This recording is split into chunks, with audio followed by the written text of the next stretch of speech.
Muy buenas tardes, querida teleaudiencia de TLV1. Hoy les ofrecemos una nueva entrega, en rigor, una entrega prevista ya unos días de anticipación, cuyo título permanece, sigue siendo, ¿qué es en verdad la ciudad de 15 minutos?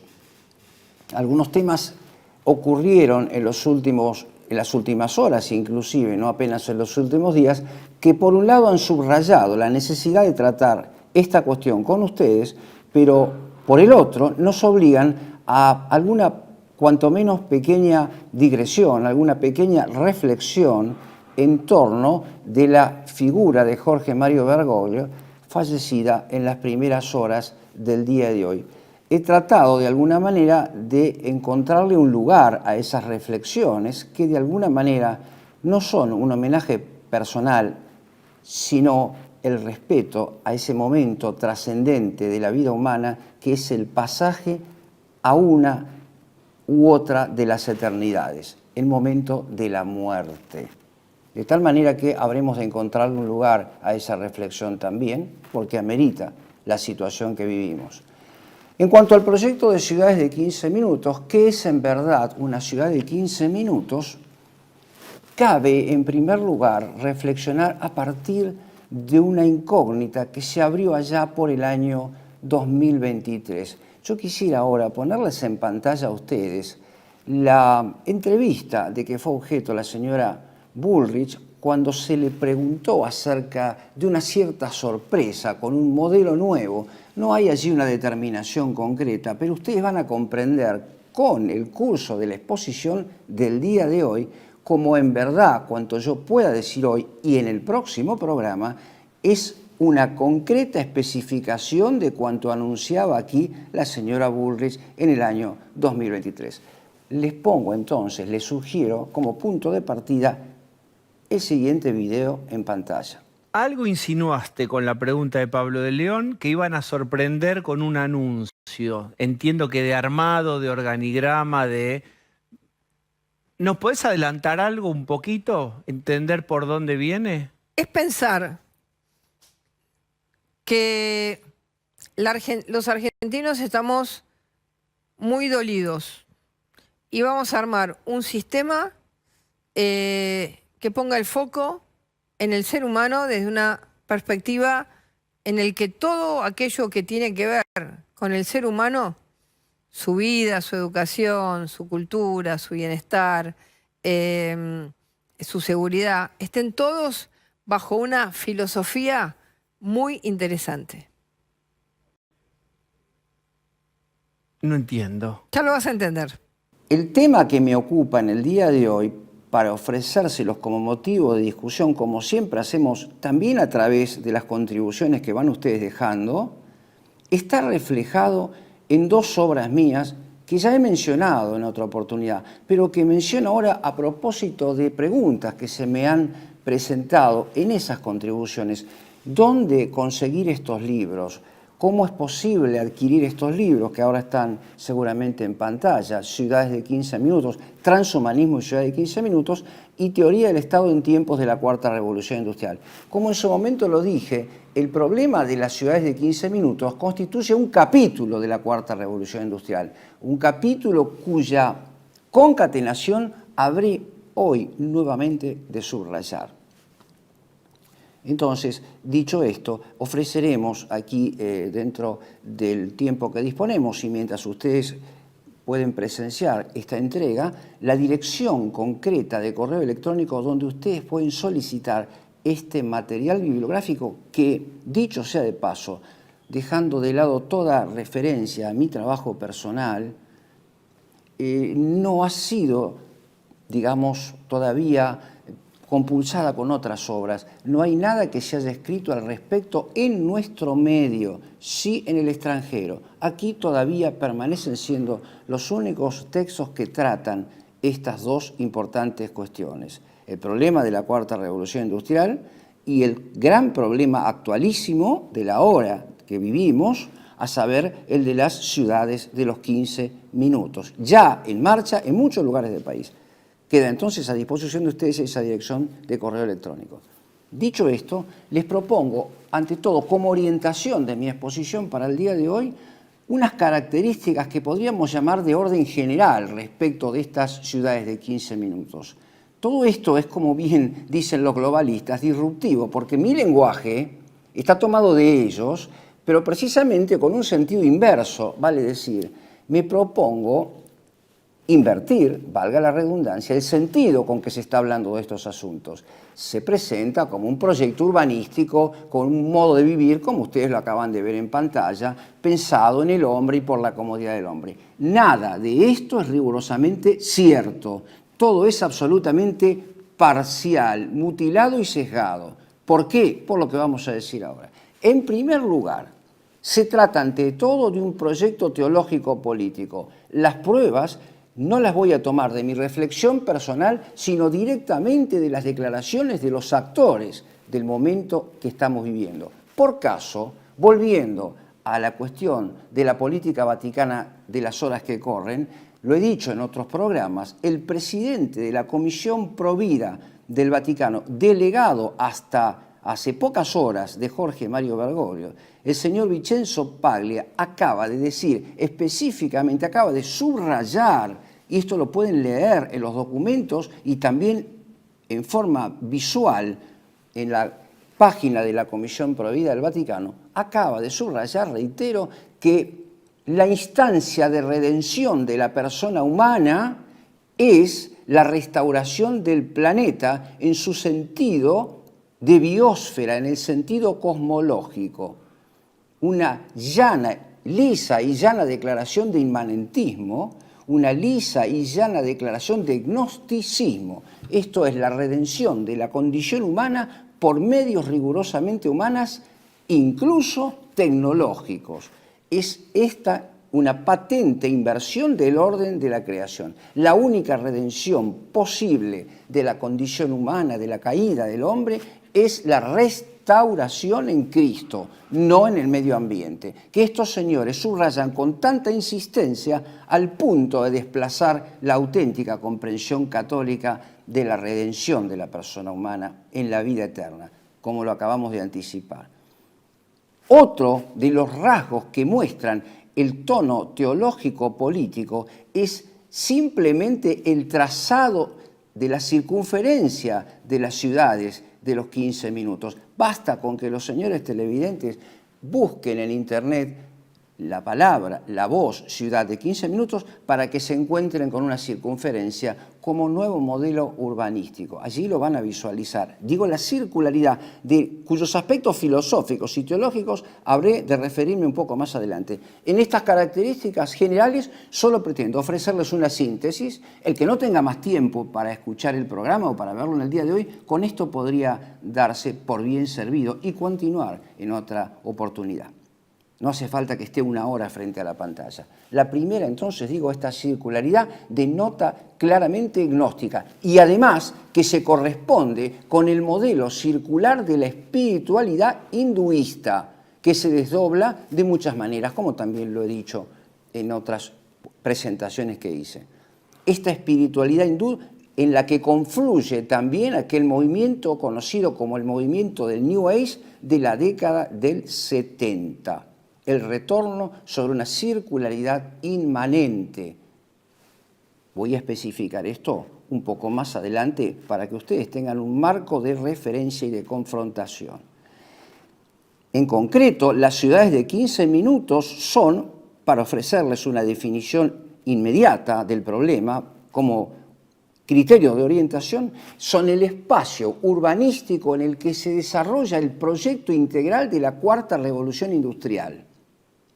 Por su parte, la Cuarta Revolución Industrial es el desarrollo específico, el nombre de una estrategia multidimensional y compleja. Les pido, tengan a bien ustedes retener estos conceptos: complejidad, multidimensionalidad de lo que he llamado la Tercera Guerra Mundial, que no se acota a los conflictos bélicos que todos conocemos, sino que los incluye, les da un lugar, una disposición funcional al servicio de la imposición del paradigma de la Cuarta Revolución Industrial. ¿Por qué?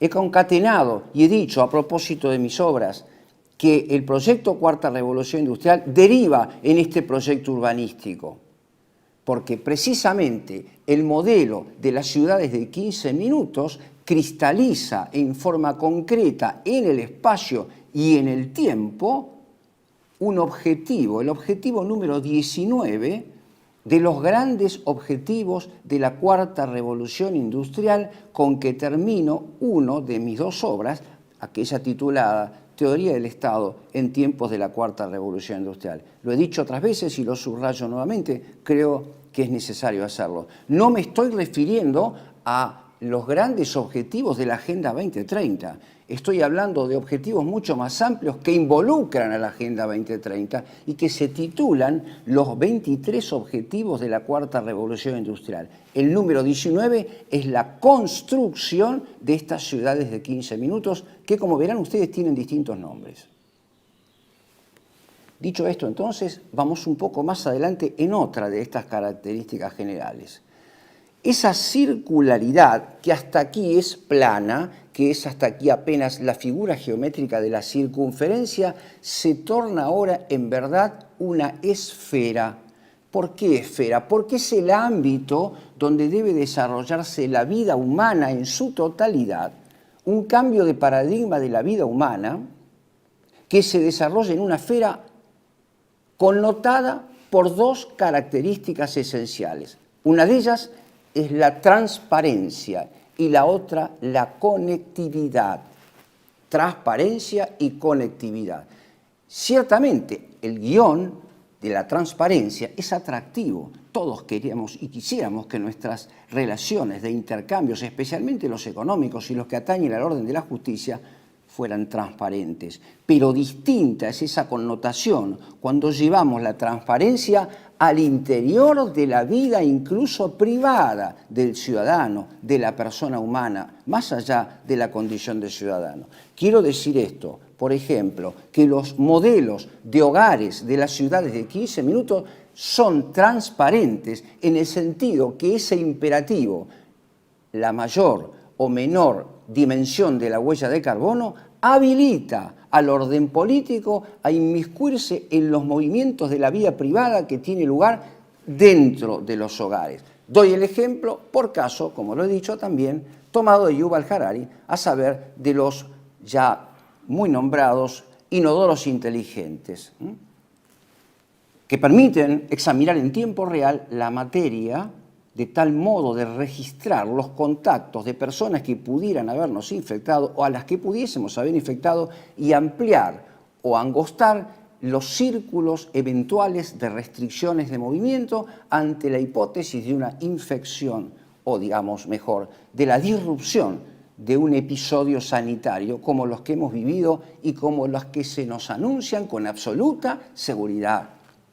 Transparencia implica entonces esto, la visualización completa de nuestra vida. Antes de seguir adelante quisiera aclararles que el libro que trata estas cuestiones, ya no el mío, sino que me sirvió de inspiración, es muy difícil de conseguirlo en nuestro medio, es muy difícil de poder adquirirlo en nuestras librerías. De alguna manera hemos sido país elegido, entonces lógicamente estas informaciones aparecen retaseadas. Pero así todo debe ser leído junto, en forma paralela, con una obra no traducida al castellano que se llama, traducida del inglés al castellano, algo así como Formateando el futuro, cuyo autor es el renunciante al Foro Económico de Davos, que es Klaus Schwab. Acaba de renunciar exactamente a la misma edad que falleció Bergoglio. Es una mera coincidencia, ¿no? Cosas de la providencia. Digo, entonces, ese libro muestra claramente la explicación de estos conceptos que les voy ofreciendo al paso que avanzan estas caracterizaciones generales. La transparencia y la conectividad. La conectividad hace alusión no a la amistad política, sino a la conexión incluso física y eléctrica entre las personas, a la que habré de referirme en la segunda parte y en lo que queda de la primera. Otra de las características es que estas ciudades de los 15 minutos marcan el fin, la caducidad de la figura política y jurídica del Estado-nación. señalan la caducidad del Estado-Nación para dar lugar al nacimiento de lo que es llamado las ciudades atómicas, con lo cual me aproximo ya al modelo de la física de Epicuro. Desintegramos el Estado en ciudades atómicas. Precisamente viniendo para el canal, encuentro en uno de los titulares de Clarín de hoy el progreso de la motosierra para achicar el Estado.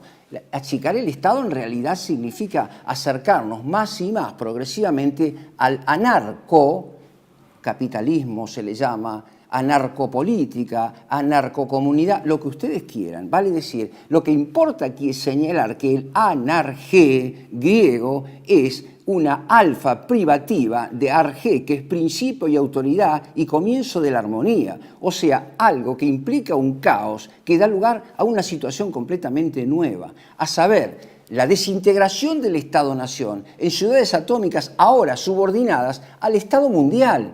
Es la sustitución del Estado-Nación por el Estado mundial lo que se nos propone con la famosa figura de la motosierra.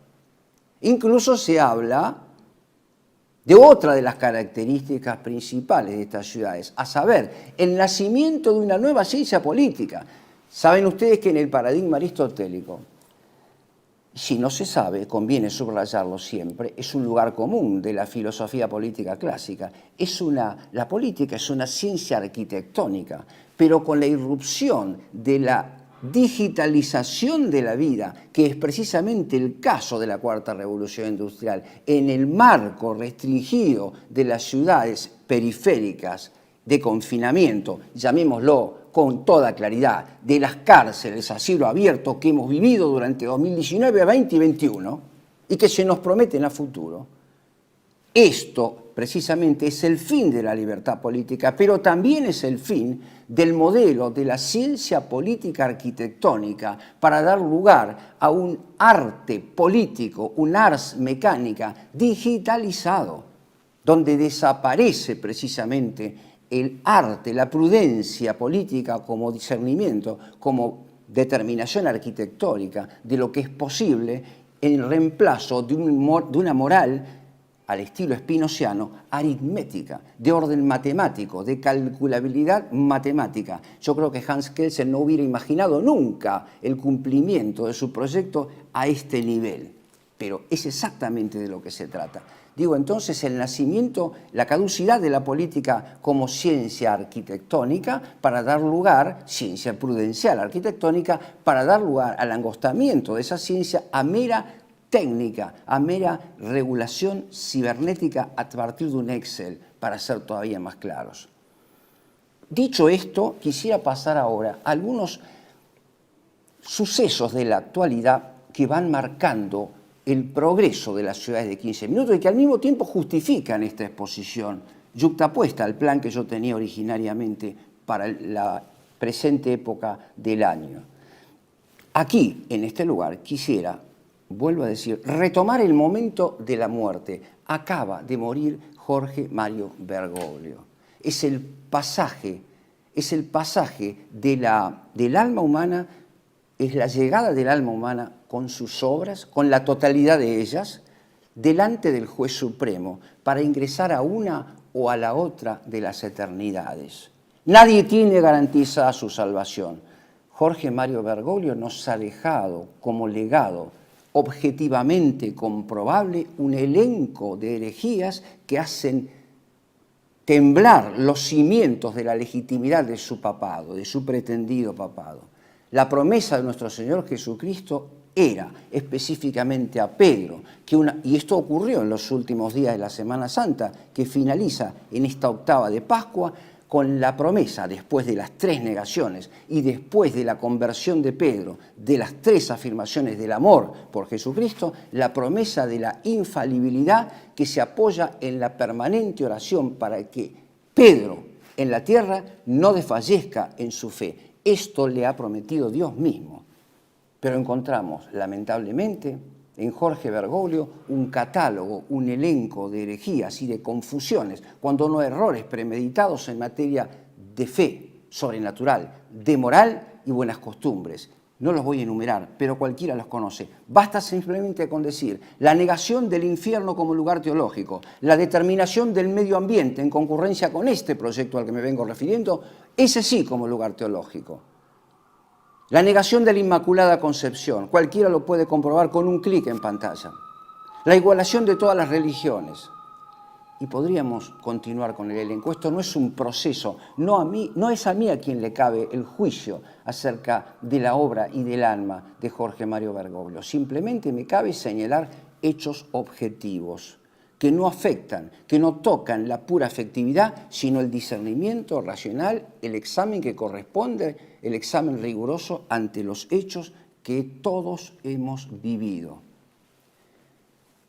Y nos queda también como legado, a propósito del tema que me ocupa, el ofrecimiento, la articulación cuidadosa del criterio de legitimidad teológico que esta cuarta revolución industrial no poseía hasta la plenitud de los tiempos que le ofreció la aparición en escena de Jorge Bergoglio. Me refiero a aquellas cartas pastorales Laudato Si, Querida Amazonia, todas aquellas que se referían al medio ambiente como un lugar teológico de redención de la persona humana. Lo que dije a propósito de la Comisión Provida del Vaticano. Reitero, no se trata de que yo aquí proponga un juicio que no me corresponde, simplemente señalar hechos objetivos. Estamos frente a un doble misterio, al misterio de la muerte y al de la salvación eterna de quien ha incurrido cabalmente en herejía. No hace falta un tribunal que lo determine, es que simplemente cualquier católico que pronuncie algunas de las herejías que he nombrado no deja de ser papa. Mucho antes que eso deja de ser católico, como si yo en pantalla delante de ustedes dijera, por ejemplo, que la Virgen María no es santa desde su concepción, sino que se hizo santa. Si yo dijera una cosa como esta, sin ninguna duda, ipso facto, por esto mismo y en el acto, caería en herejía y saldría automáticamente de la fe católica, a no ser que públicamente también me arrepintiera y reparase semejante ofensa, cosa que no ha ocurrido, lamentablemente. Y ante lo que corresponde, el silencio y el respeto por el juicio de Dios y por esa alma que se acaba de presentar sola con sus obras delante del Juez Supremo. Y con esto quisiera cerrar este episodio que imponía alguna reflexión. Podrá haber mejores, podrá haber peores, voces disonantes o voces en acuerdo. No es el problema para que lo tratemos aquí. Quiero decir simplemente que, por caso, ha sido Jorge Bergoglio el que puso sobre el tapete el nombre de personajes siniestros como el de Edgar Morin, que es el mentor filosófico posiblemente más elevado del proyecto de Ciudades de 15 Minutos.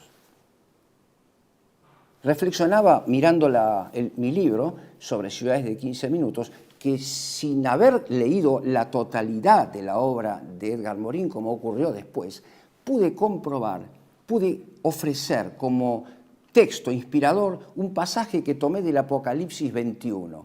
Y veremos un nuevo cielo y una nueva tierra, lo puse como un motivo de esperanza cristiana ante semejante crisis como que se ha planteado a nivel planetario, con la aparición del COVID-19 y con estos modelos de cárceles urbanas. Pero después, con el tiempo, descubro que el señor Carlos Moreno toma un texto también de Edgar Morin, que también encontré en sus obras, donde reitera prácticamente las mismas palabras del Apocalipsis 21 de San Juan, y donde dice, en un sentido invertido, como son todas las obras del Anticristo, que veremos una nueva tierra, un nuevo cielo que irrumpe entre nosotros de una manera irreversible.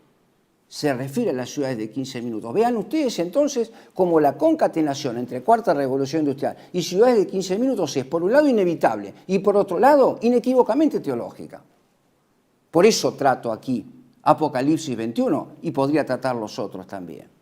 Rosa aquí apenas, un tema controvertido, que es el tema del milenarismo, en 19 del Apocalipsis, que también da vueltas por la argumentación de esta gente, preanunciando la llegada de un Mesías que irá a traer paz, sostenibilidad, sustentabilidad durante un hipotético periodo que en los textos bíblicos es meramente figurativo.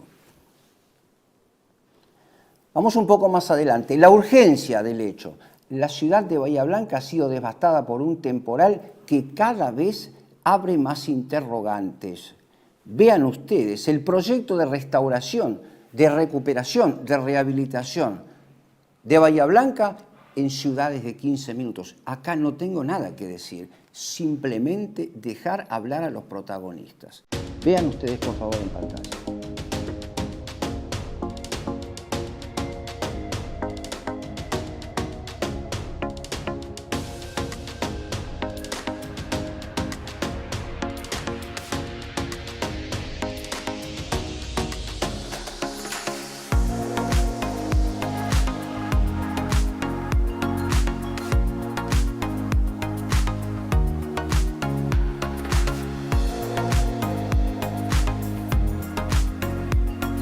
El principal eje tiene que ver con empezar a pensar a Bahía como capital.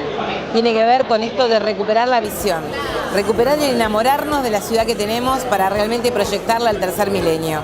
Sin olvidarnos que la ciudad, además de proyectarse como capital, tiene que darle calidad de vida a su gente. Y por eso pensamos las microciudades. La ciudad de los 15 minutos, 24 microciudades para que Bahía Blanca tenga el acceso al derecho a la ciudad en cada barrio. El urbanismo es justamente organizar en el territorio aquellos impactos que generen, por un lado, trabajo, que generen espacios verdes, que generen el goce y el disfrute de la ciudad, que generen también la posibilidad de educarse, la posibilidad de participar y la posibilidad de ser de alguna manera protagonista de su propio destino. Eso es lo que uno plantea cuando dice el urbanismo es desarrollo. El urbanismo es el territorio y en el territorio es donde suceden las cosas. Estamos muy felices de seguir avanzando en la presentación de nuestra propuesta. Hoy fue el turno del urbanismo a través de nuestra especialista Rosana Becci, que mostró claramente cuál es el camino para que el urbanismo atraviese la ciudad y nos dé un marco para el crecimiento, para la inclusión y para el desarrollo económico. No tenemos dudas que hay que tener la mirada de largo plazo, hay que volverse a animar a planificar y a soñar una ciudad grande y pujante como todos nos merecemos. Es el momento y el lugar indicado.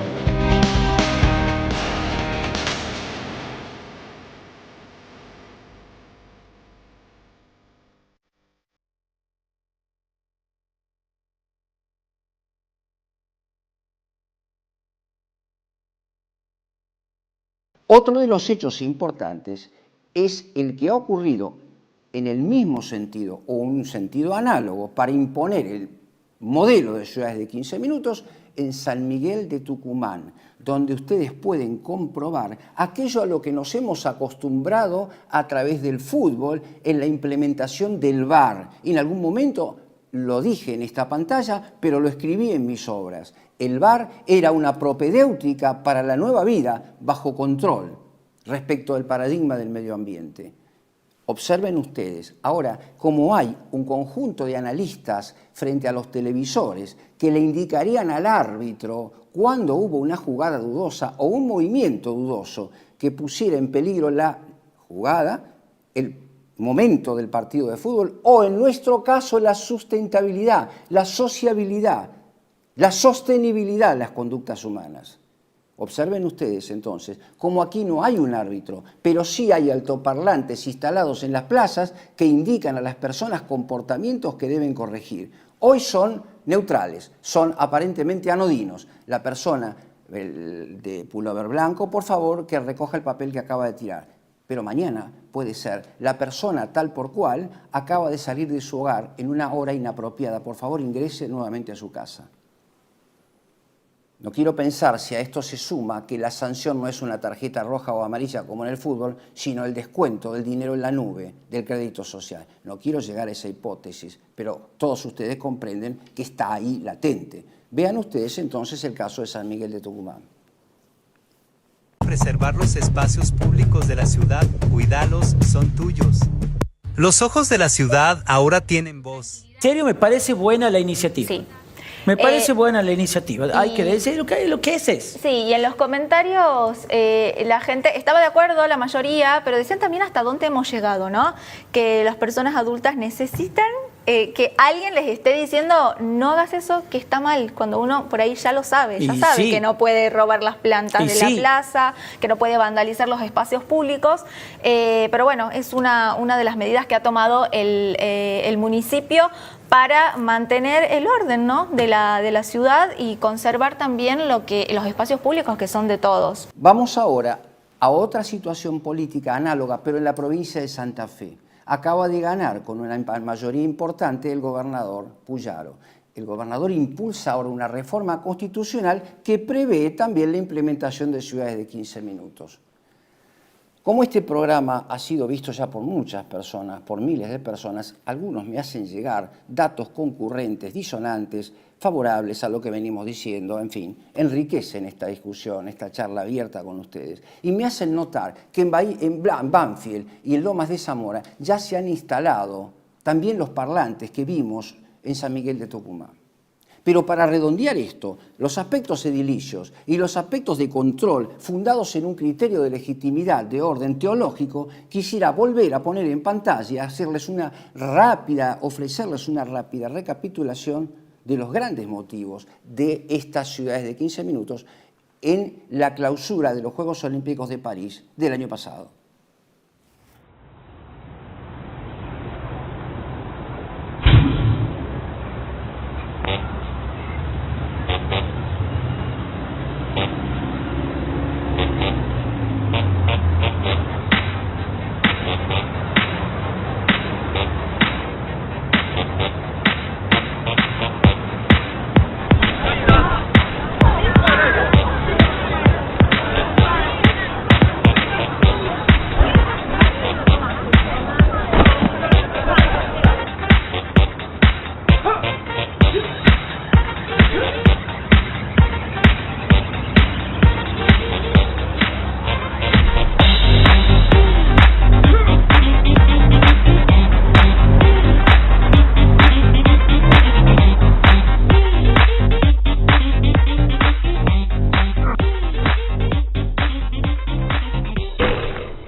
Ven ustedes en este video, entonces, los motivos teológicos. Es el hombre el que sube después de un esfuerzo, el que sube a la cúspide de la Tierra, del planeta, toma en sus manos el cosmos, se apropia de la luna, que es el astro que trae la luz, y produce un gran apagón, del que se nos viene hablando, incluso abiertamente, sin ambajes, en Europa hoy, hablando que va a durar 3 días y medio, que también es un término claramente bíblico.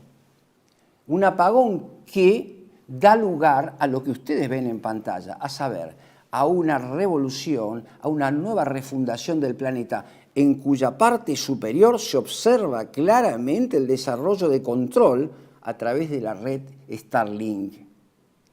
esa persona, ese ser humano que alcanzó la coronación, ese superhombre que logró el apagón y el reinicio, el gran reinicio, se zambulle en el agua, pero reaparece como la figura del Leviatán de Hobbes, de color amarillo, para mostrar la importancia de la impronta asiática que señalé entre las características generales, para fecundar la tierra. Y ven ustedes allí, en el edificio que ejemplifica la tierra, concretamente la fecundación física. Y ven ustedes también que luego se figura allí el arco iris. Y el arco iris también es un símbolo teológico, porque muestra ya no el pacto hecho entre Dios y los hombres, sino un segundo pacto para una tercera creación, pero esta vez a manos del hombre, como lo señala Yuval Harari. Es la hora de nuestro diseño y ya no más la de un Dios ubicado en las nubes. Expresas palabras de Yuval Harari. Dicho esto, quisiera ofrecerles, antes de pasar a una pausa, el elenco de los nombres de estas ciudades de 15 minutos, porque se las llama de distintas maneras, y entonces daría la impresión como que el lector, quien escuche, el oyente, está hablando de sinónimos. En verdad no son sinónimos, implican la referencia a las ciudades de 15 minutos, pero para connotar aspectos diferentes y complementarios de la vida de la ciudad de 15 minutos. Veamos algunos de ellos. Se las llama ciudades de 15 minutos porque se refieren a una circunferencia cuyo vértice marca 15 minutos de camino para recorrer en bicicleta o a pie, de modo tal de no lograr la ampliación de la huella de carbono mediante la utilización de la nafta o de los vehículos que veníamos utilizando hasta ahora. Es el reemplazo, es la transición energética la que marca este nombre nuevo para marcar el nuevo modo de desplazamiento y lo que restringe la libertad. Cualquiera sabe y cualquiera puede ver la transformación de las estaciones de servicio en estaciones inteligentes a los efectos de controlar quién carga nafta y cuántas veces, y autorizar o no autorizar, con lo cual se restringe nuestra libertad también de movimiento. Se llaman también ciudades de 360 grados, en referencia no apenas a la circularidad plana, sino a la esfera de transparencia, donde se desarrolla la nueva vida, la vida transparente, susceptible de control desde fuera y mediante un panel de televisores, porque justamente allí dentro se concreta ese ideal de la cuarta revolución industrial, que es sintetizar la vida humana, la vida vegetal y la vida animal al control digital. Lo dije muchas veces y creo que vale la pena reiterarlo. Me he encontrado con algunos oyentes o televidentes que han logrado incorporar estos conceptos y que los repiten. Bienvenido sea, porque entonces no soy yo el que estoy hablando, sino que ya somos muchos los que estamos difundiendo la verdad acerca de esta cuestión. Observen ustedes que a medida que crece el proyecto de Ciudad de 15 minutos, hay del otro lado una omisión completa a todo debate ético sobre esta cuestión, cuando se impondría el consenso ilustrado de los ciudadanos para ver si queremos o no vivir aquí dentro, en estas cárceles públicas. Digo entonces, se las llama ciudades de 360 grados y también se las llama ciudades de 15 minutos y ciudades inteligentes, porque todo allí será susceptible de una cierta mecanización, de allí el nombre que le propuse, arte mecánica, de manera de controlar los movimientos de la vida desde una computadora, desde la computarización. No apenas puedo prender el riego por aspersión de mi casa quinta, ubicada a 200 kilómetros, sino que también puedo regular el control de la vida dentro de las ciudades. Se las llama ciudades inteligentes. Se las llama ciudades del futuro porque no hay vuelta atrás, como lo dice el señor Carlos Moreno. Esto es irreversible. Habremos de vivir aquí, nos guste o no nos guste.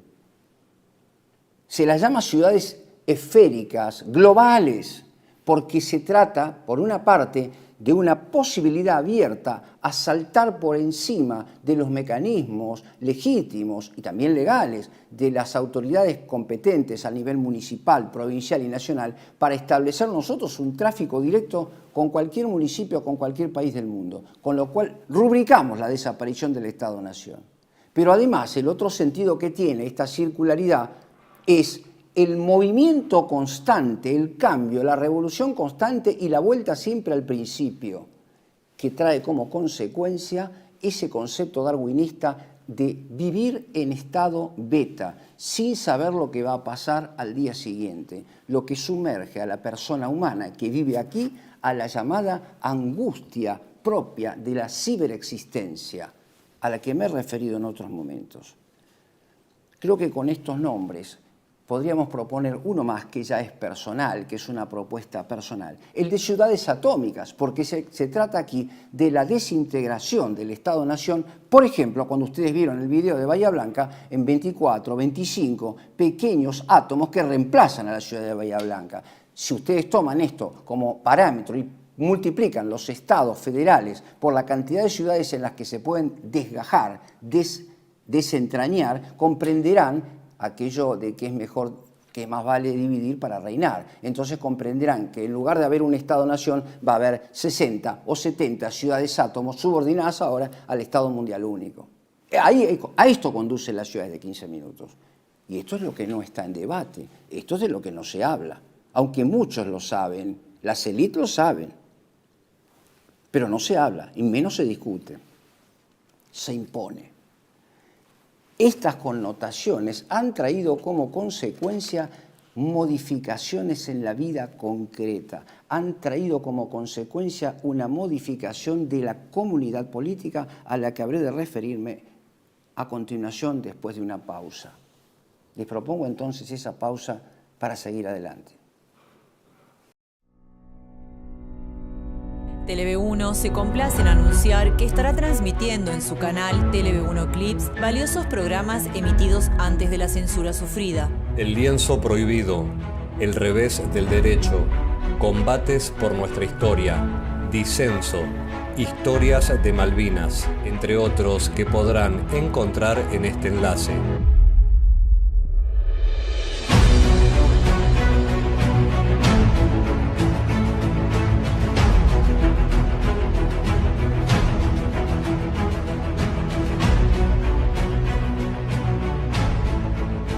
Agradecemos su aprovechamiento y difusión. Bienvenidos a CEPA, Centro de Estudios del Pensamiento Americano. Nuevo sitio web de cursos de formación en política, filosofía, historia, literatura, geopolítica, religión, psicología y más. Cursos de formación que reflejan el verdadero pensamiento americano. Lo invitamos a elegir el curso de su agrado ingresando en www.cepa.la.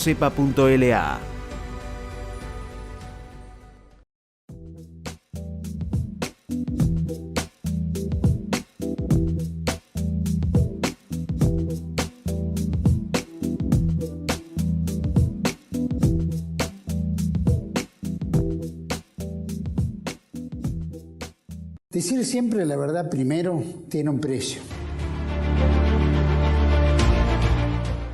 Dependemos de tu ayuda. TLV1, toda la verdad primero.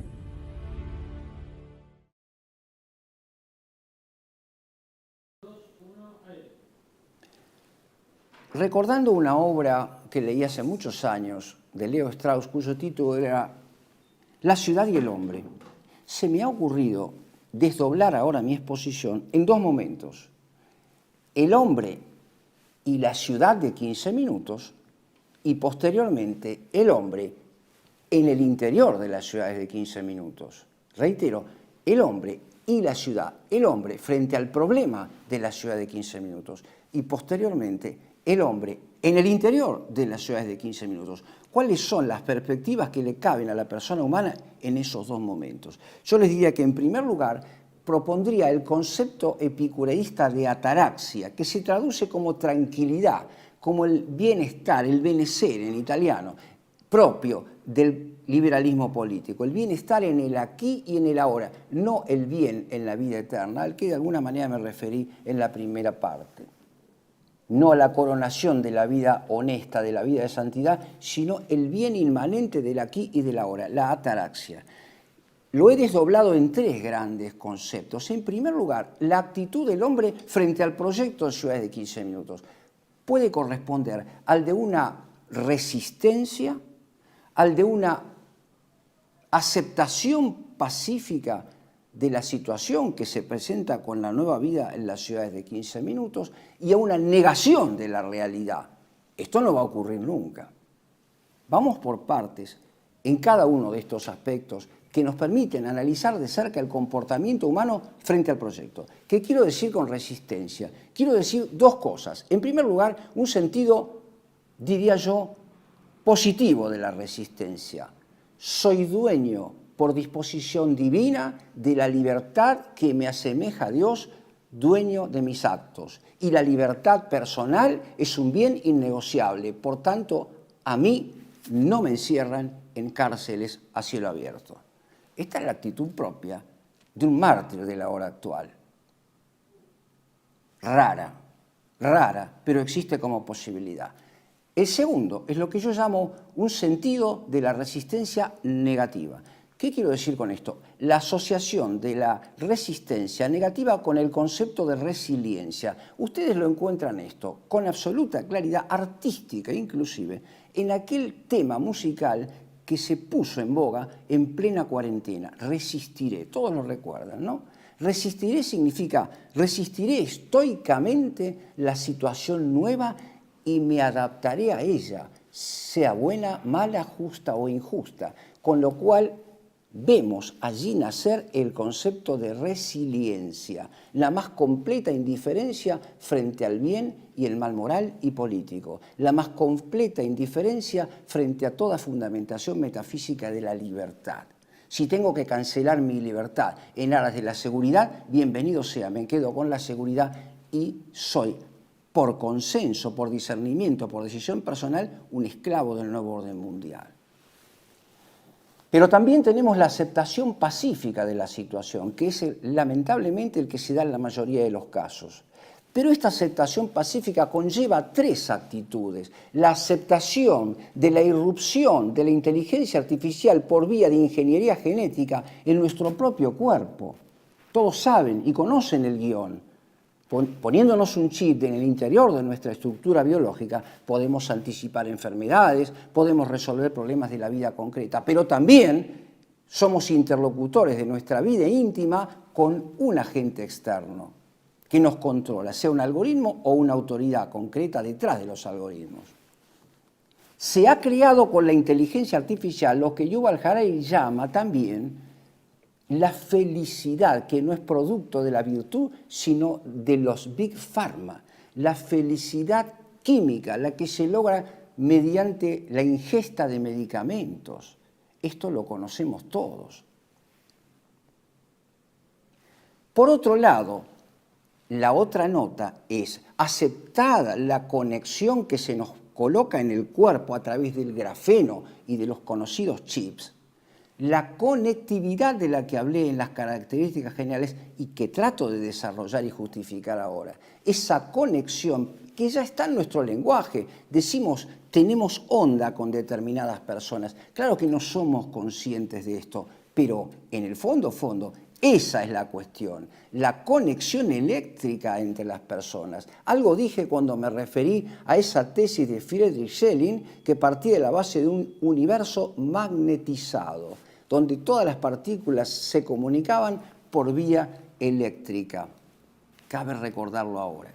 Esa conectividad eléctrica reemplaza la filía, la amistad griega, por la conexión eléctrica.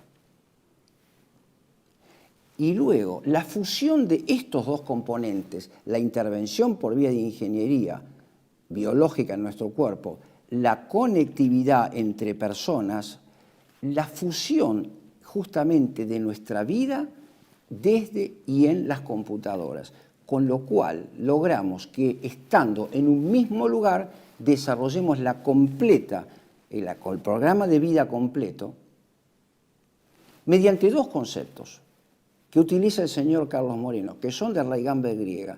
El primero de ellos se llama cronotopía.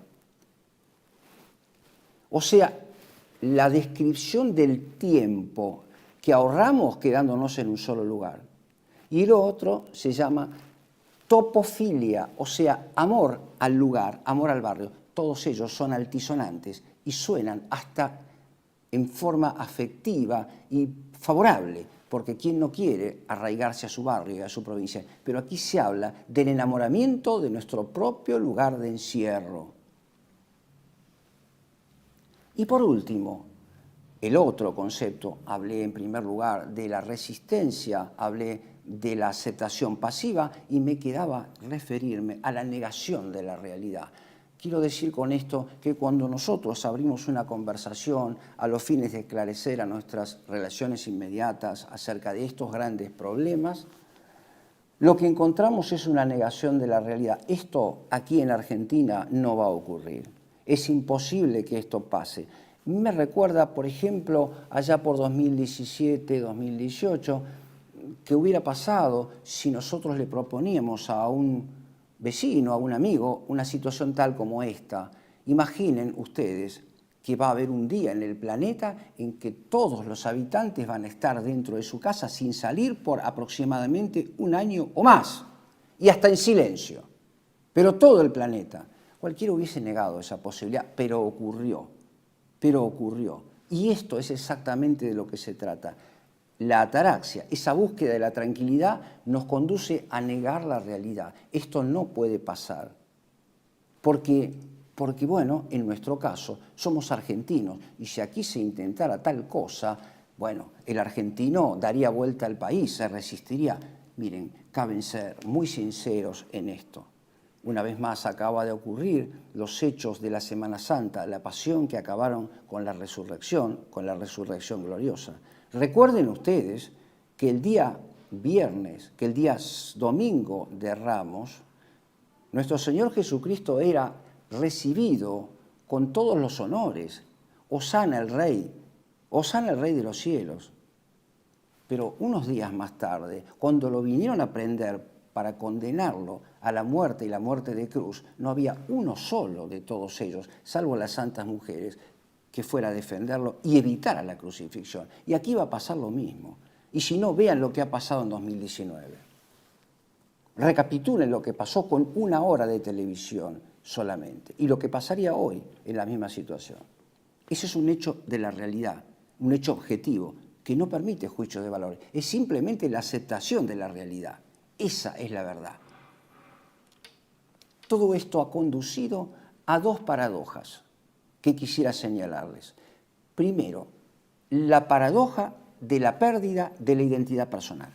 Fíjense ustedes que ahora, a la par que se nos habla de la necesidad de adoptar una identidad digital, que es así como en el plano cibernético la personería jurídica, que actúa por encima de nosotros y a título nuestro. La identidad digital nos permite una vida online, que es el primer gran objetivo de la cuarta revolución industrial, acentuar nuestra presencia online. Ese es el primer objetivo. En consecuencia, la identidad digital acaba, toda vez que es producto de la intervención por inteligencia artificial en la persona humana, acaba por sustituir la facultad superior del alma de la inteligencia.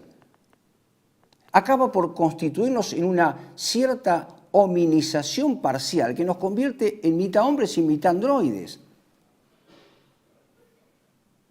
Vale decir, la paradoja consiste en que se subraya por un lado la identidad, pero por otro lado se la elimina, en cuanto persona humana, criatura de Dios. Es ahora la persona digitalizada, que posee una única identidad, la digital. A eso me refiero. Y la otra paradoja, señalada por el filósofo de referencia de Jorge Bergoglio, el señor Edgar Morin, es la paradoja compleja, esta vez, de la persona humana. ¿Qué quiero decir con esto? Una contradicción. Complejidad significa, es un concepto hegeliano, que lleva en sí su momento afirmativo y su momento negativo. Sabemos que el hombre es un homo sapiens por naturaleza, pero que también como contraparte existe el homo demens, aquel que tiene la dificultad de conducir su vida según el modelo teórico de la inteligencia superior. Lo que propone Edgar Morin es unir y lograr la figura de un sapiens demens, un hombre que sabiendo tenga un lado de ignorancia de demencia. Y este es el ideal del hombre androide intervenido genéticamente por la inteligencia artificial. Puede gobernar, pero no puede gobernar sus actos, porque está siendo subsidiario por esos mecanismos que se le han puesto en su organismo con un agente externo que condiciona sus acciones, cuanto menos es la pretensión. Si lo logran o no es otra historia. He subrayado aquí que la inteligencia superior es el receptáculo solamente reservado a Dios, pero la tentativa está y hay que enunciarla, hay que denunciarla, no enunciarla, hay que denunciarla también. Todo esto ha traído como consecuencia cambios fundamentales en la persona humana que nos permiten ahora ver cuál es la vida de la persona, no ya y la ciudad de 15 minutos, sino en la ciudad de 15 minutos. Permítanme para esto ofrecerles una figura, una esfera amplia que es el orden de la creación. Ese sí, el lugar teológico, la morada de Dios, de las jerarquías celestiales. Por debajo, el cielo que vemos, cosmológico, me he referido a esta figura también en otras oportunidades. Y dentro, estas ciudades esféricas, atómicas, circulares. La circularidad de las ciudades de 15 minutos tiene un sentido filosófico, tiene un sentido metafísico que se describe en el libro octavo de la Física de Aristóteles. Una circularidad, y comenta Santo Tomás a propósito de la metafísica de Aristóteles, la circularidad es una línea perfecta si se la compara con una semirrecta. ¿Por qué es perfecta? Es perfecta porque es la única línea que une el principio con el fin. Pero esa perfección que se logra uniendo el principio con el fin depende en el grado de perfección de la dignidad del principio y del fin. Una cosa es que el principio sea el alfa y el omega, Dios creador, Dios principio y fin de todas las cosas, que es la circularidad trascendente a la que me he referido para señalar el ritmo de la creación y de la vida humana, cuando tomé aquel lugar en la Suma contra Gentiles en programas del año 2024, y que retomo ahora. Y otra cosa es la dignidad de la inteligencia humana en el modelo kantiano, en el proyecto de la crítica de la razón pura, donde es el hombre el principio y el fin de esta circularidad. Es una circularidad inversa, invertida, reitero, como todas las obras del Anticristo. Es el Mesías, el nuevo Mesías esperado, el que precisamente propone este nuevo modelo de vida. Una circularidad, como digo, inmanente, donde naturalmente se cancelan todas las libertades con la reducción de la persona humana a la digitalización. Creo que esto es evidente de suyo, en cuanto venimos diciendo. Pero además, cabe señalar que la vida en estas ciudades debe ser, dentro de esta circunferencia, una vida sustentable. ¿Qué quiere decir sustentable? Quiere decir que ahora la política se hace cargo de los problemas que antes eran limítrofes de la política, aquellos problemas que ocurrían justamente en la biosfera. Por ejemplo, el problema del clima, el problema meteorológico, el problema del clima, el problema de la aparición de virus, de enfermedades que podrían afectar la vida política. Poco a poco, la política se va inmiscuyendo en problemas que antes eran laterales. Por ejemplo, el de la salud. Siempre fue un problema político cada vez que ocurrió un suceso, pero ahora lo va a ser siempre, porque vivimos en estado de amenaza permanente. Y esto lo tomo de las propias declaraciones de los organismos competentes como son la Organización Mundial de la Salud. El secretario de la Organización Mundial de la Salud y Bill Gates en su obra reciente acaba de decir: el caso de una próxima pandemia no se discute, no se trata de si va a ocurrir o no, va a ocurrir necesariamente, lo pueden ver ustedes en pantalla, no soy yo quien lo dijo. El problema es saber cuándo y cómo, y qué vamos a hacer frente a esto. ¿Y cuándo va a ocurrir? Va a ocurrir muchas veces, porque es un estado permanente. Lo afirman con tanta seguridad que uno acaba por pensar, pero ¿no serán ellos los dueños de estos procesos? Y creo que más de uno de ustedes lo piensa también. Al menos como una hipótesis abierta.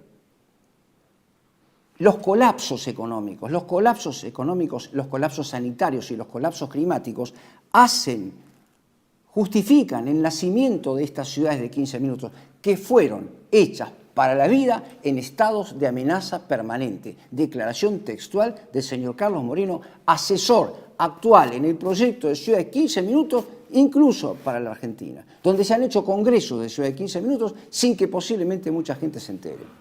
Salió en los diarios, pero no con esta especificación detallada del proyecto. Esto, todas estas transformaciones que han hecho avanzar a la política, incluso hasta nuestra vida privada, han tornado la política como poder físico de dominación de la naturaleza, del cosmos visible, pero no del lugar teológico. Todo ocurre ante la mirada hasta ahora paciente de Dios, hasta que diga basta. Hasta que diga basta. Y ocurra aquello que relatamos a propósito del Apocalipsis 21. Esto ha traído como consecuencia toda esta transformación de la política, de la persona y la ciudad, y de la persona en la ciudad, ha conducido, digo, a una modificación de la comunidad política. Ya no convivimos con nuestros semejantes. Las comunidades políticas, la koinonía griega, no se da entre personas, sino que ahora han nacido lo que Klaus Schwab ha llamado ese concepto absurdo y contradictorio en sí mismo de comunidades egocéntricas. Son las que ustedes observan cada vez que ven en una confitería, en un bar, en un lugar público, a personas que están juntas, pero cada una conversa con su dispositivo celular, pero no con quien tiene al lado. Eso es una comunidad egocéntrica, el que se mira a sí mismo, pero ese mirarse a sí mismo, esa inspección, esa introspección del yo personal hasta las esferas más profundas, está tomada del modelo de la espiritualidad del New Age y del modelo de la espiritualidad hindú, que sí se practica deliberadamente, incluso en los espacios públicos a lo largo y lo ancho de todo el país. Está puesto ya entre nosotros. Y esto es una cultura dominante que hace difícil denunciar y combatir estas cuestiones. Comunidades egocéntricas, pero la comunidad política ha sido de alguna manera ampliada. ¿Quiénes forman ahora la comunidad política? Las personas humanas más los algoritmos. ¿Solamente? No, absolutamente no. Las personas humanas, los algoritmos, los animales y los vegetales, todos ellos que conviven dentro de un sistema regulable por una computadora, forman las nuevas comunidades. Hay una ampliación doble hacia las comunidades egocéntricas, que son un absurdo en los términos, y hacia las comunidades por igualación y homogeneización de la vida entera planetaria y a su regulación desde una computadora. Es posible la convivencia, retomando las características generales que enuncié en la primera parte, mediante el modelo que me parece adecuado, ha propuesto allá por el siglo XVI-XVII Friedrich Leibniz, aquel de las mónadas con una cierta armonía preestablecida. No voy a desarrollar aquí ese tema, sería motivo de otra exposición, pero Leibniz es un cartesiano que pensaba que entre esos átomos había una armonía preestablecida donde todo esto, dejado al libre hacer y quehacer, se iba a ordenar armónicamente en un juego de atracción, acción y reacción.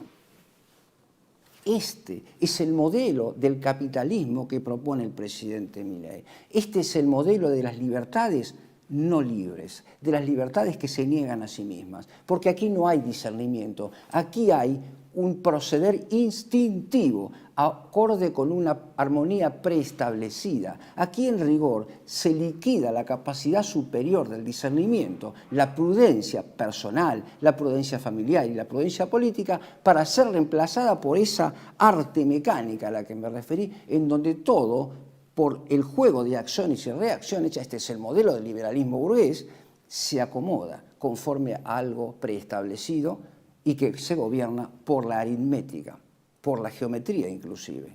Esto es Leibniz. Esto hace posible la inserción también de aquel modelo del universo magnetizado de Schelling, donde esas partículas se atraen y se repelen conforme a la electricidad, al magnetismo, a la acción y reacción.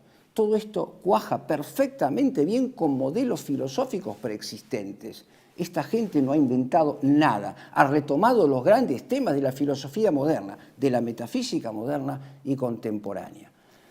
Yo quisiera no aburrirlos, no complicar la comprensión de estos grandes temas con estas cuestiones y simplemente plantearles una figura que he tomado del video justamente de los Juegos Olímpicos en París del año pasado, creo que fue octubre, noviembre del año pasado.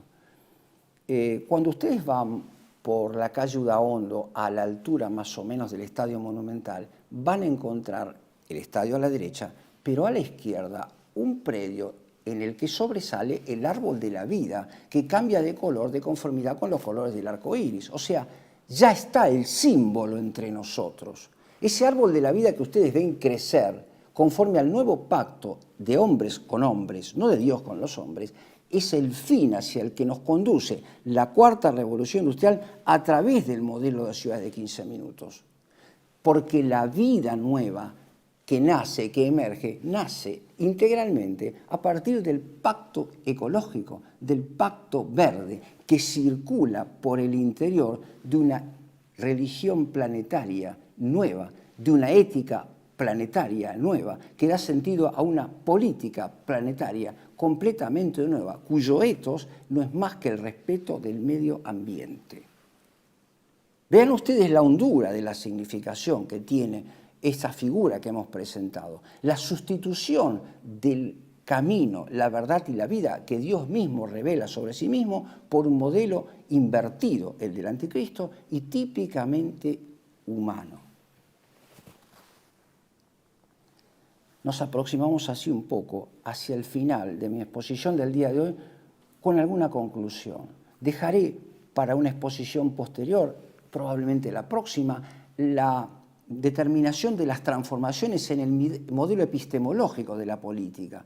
¿Cuáles han sido las variantes que ha sufrido esa relación entre teoría, praxis y poiesis, a la que llamé arte mecánico, tomando una terminología medieval, para llegar a la razón tecnológica, hacia los que nos condujo la nueva derecha, cuya moral es una moral tecnológica sin metafísica?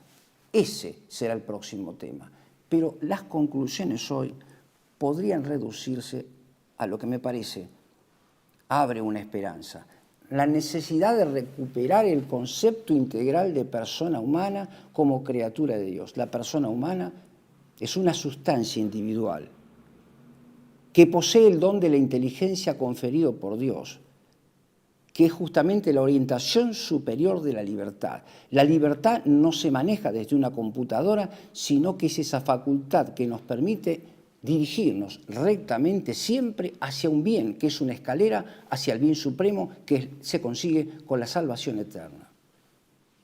Debemos restaurar el concepto de libertad. Debemos oponer al concepto de ciudades cárceles de 15 minutos la ciudad en el orden de los órdenes, vale decir, la ciudad que más se parece a la polis griega, un lugar no donde convive lo humano y lo divino en forma de un cierto panteísmo, de una cierta confusión, sino aquella ciudad en la que se vive una vida honesta que es propedéutica y escalera para la eterna salvación. El bien común político, que es el fin de esa ciudad, es una condición para la perfección aquí en el tiempo y en el espacio, pero una condición también para la perfección de la persona y para merecer la vida eterna.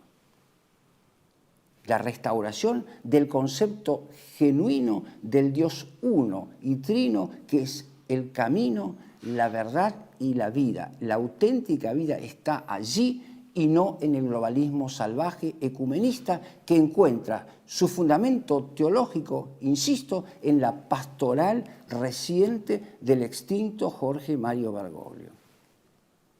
Con esto quisiera dar por terminada la exposición de hoy, invitándolos, como digo, a un acto de esperanza. No podría ser más pertinente el tiempo litúrgico que vivimos, que es la semana de Pascua, la octava de Pascua, donde se abre el camino auténtico de la vida, no hacia la biosfera ni al medio ambiente, sino ese lugar teológico que es la morada eterna.